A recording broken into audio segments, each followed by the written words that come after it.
পোস্ত রান্না করব, যে ঝিঙে কাটা, এই যে পাঁচফোড়ন লঙ্কা দিয়েছি, ঝিঙেগুলো দিয়ে দিলাম,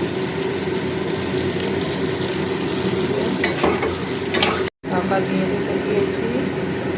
পোস্ত মিক্সিতে যে পেস্ট করে রেখেছি, লঙ্কা দিয়েছি আর পোস্ত কাটা খুলে দেখি, এই যে দেখো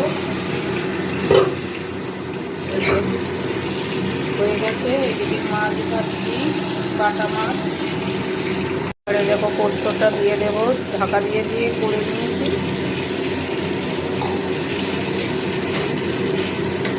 জল দিয়ে একটু দিয়ে নিলাম, আবার একটু ঢাকা দিয়ে দেবো।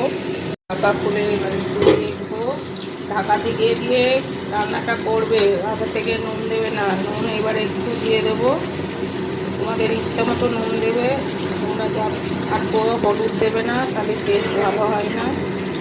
এই যে আর বেশিক্ষণ লাগবে না, আবার ঢাকা দিয়ে দেবো। থেকে খুলে বন্ধুরা হয়েছে কিনা আমার দেখো কমপ্লিট হয়ে গেছে রান্না। ব্যাস, কেমন হয়েছে দেখে বলবে। নুন টুন সব ঠিক, এইভাবে করবে পোস্ত।